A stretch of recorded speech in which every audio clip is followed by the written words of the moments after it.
Cruel Games, 1999, is an intense psychological thriller where two high school students, Catherine and Sebastian, start a game of manipulation and intrigue.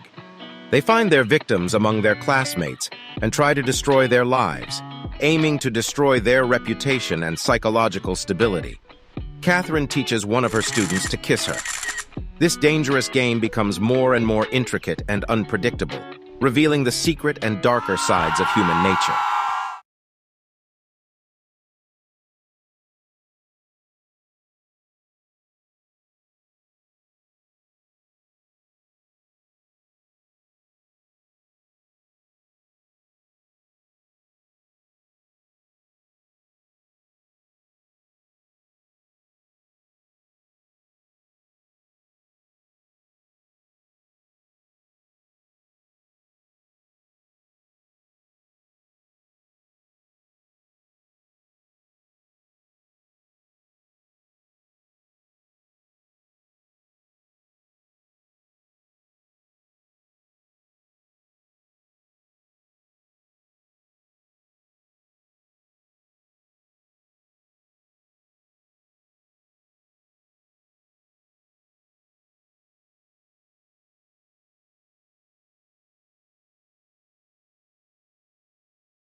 You don't stand a chance. Even this is out of your league. Sebastian writes down all his victories in a special diary. Catherine suggests to her brother that if he cannot seduce Annette, he will give her his vintage Jaguar, and if he can, she will give herself to him. What did he want for so long? Annette gets acquainted with the estate where she will live. Sebastian is already there, waiting for his victim. He immediately begins to criticize her manifesto about not having sex. Maybe she's just a lesbian, but that's not something to judge her by. Annette had heard about his reputation as a heartthrob. A friend warned her in a letter describing Sebastian's seduction tactics. Cecile is busy playing the cello with her teacher. Ronald sits behind her and shows her how to handle the long bow. The girl immediately melts. The sensual lesson is interrupted by Catherine. Sebastian complains to his friend Guy Brian about the bastard who set him up. It was definitely a Greek soccer player. He's from the same town as Annette and probably has a thing for her. But Brian knows for sure that he doesn't like girls. They have had sex with him more than once, although he whines after every night that he's not the same. Sebastian asks his friend to meet him tonight. He has some plans for Greg. Greg was just telling his jock friends how he had fooled some beautiful girl. But then he gets a call from Brian. Catherine asks Cecile about her relationship with Kurt. He kept talking about this bulimic head case he dumped over the 4th of July. What a loser she must be. Annette recalls how insidious Sebastian is described in the letter. The girl admits that she is afraid of guys. She has never even kissed one. Catherine offers to teach her protege right here and now. A little smack. Seems like no big deal. Now, Catherine will put her tongue in her mouth and she will massage it with her own. The girls close their eyes and exchange drool and tongues. Cecile really liked this case. Her friend suggested that she continue practicing with her teacher, Ronald. Especially as it turns out he writes Cecile love letters. She also likes the guy, but her mother would kill her. If she finds out about these letters, she hides them in the dollhouse. To get Annette's attention, Sebastian turned up the music at full volume. He gave her a personalized backpack for the beginning of the school year, and afterwards he suggested we go swimming together in the pool. Why not? Sounds pretty harmless. Before going back to Sebastian's, Annette pouted on the spot. She sort of accidentally caught him naked, proclaiming his dignity. The guy climbed into the pool. Annette recalls how insidious Sebastian is described in the letter. But she does not confess who sent it. But she reminds him that she has a boyfriend, who is currently traveling in Europe. The seducer goes on the attack, but the girl only mocks his tricks and leaves. It is the middle of the night. It's time to gather dirt on Greg. Sebastian bursts into the room and takes a picture of him in bed with Brian. Greg immediately agrees to do anything to keep his true orientation a secret. He is instructed to tell his girlfriend how good Sebastian is, as well as to try to ferret out the name of the letter's author. And the girl confesses it was Mrs. Caldwell, Cecile's mother. Cecile herself shows Ronald her skills. It was Catherine who set up the hidden camera to collect dirt on the silly girl, but so far it hasn't even gotten to a kiss with the doves. Angry Sebastian is now ready to help his treacherous sister ruin the girl's life. Almost bringing her brother to orgasm, Catherine escapes. Sebastian calls Annette to invite her out for a walk. Catherine surrenders to her mother's family, telling her about the affair with the teacher. She's so young and he's so black. It could ruin her reputation at Manchester High School. And if they were in doubt, she might check.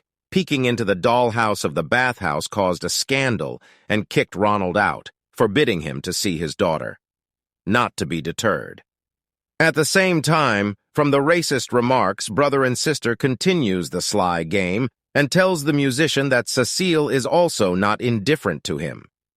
He has to write another letter, and the couple will pass it on. This time, even Sebastian clarifies whether Catherine really wants to ruin an innocent girl's life. That's as far as they've gone yet. But her desire for revenge is too great. They call a tearful Cecile and suggest that she come to them and pick up the letter Brian wrote to her. Cecile arrives, and Sebastian gets her drunk right away. He takes pictures of her and offers to show off her sexuality. A couple of pictures in a bra are taken, but that's all she's willing to do. Sebastian threatens to call Cecile's mother, and she was under house arrest. And to make sure he doesn't, the girl agrees to give him one kiss. Only it turned out that it was not on the lips, but much lower. Cecile returned home disheveled in the morning. During breakfast, Sebastian scoffs and reminds her of what they had last night. The major, at his aunt's request, has to agree to go and help out at the old people's home. Annette goes with him. There, he is rude to the old woman, taking advantage of the fact that she has problems with her hearing. But he plays nice in front of Annette. However, this time, too, she has figured him out. To remove Sebastian's haughty mask, Annette mocks him and makes him laugh, then takes him by the hand. Cecile wants to confess horrible things to her friend Catherine. Her brother took advantage of her, but how he took advantage, he wrote the alphabet between her legs. It was disgusting at first, but then it felt good. And at the end, there was an explosion. Cecile, you had an orgasm.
Catherine goes on the boardwalk, but he is no longer interested in her half-sister.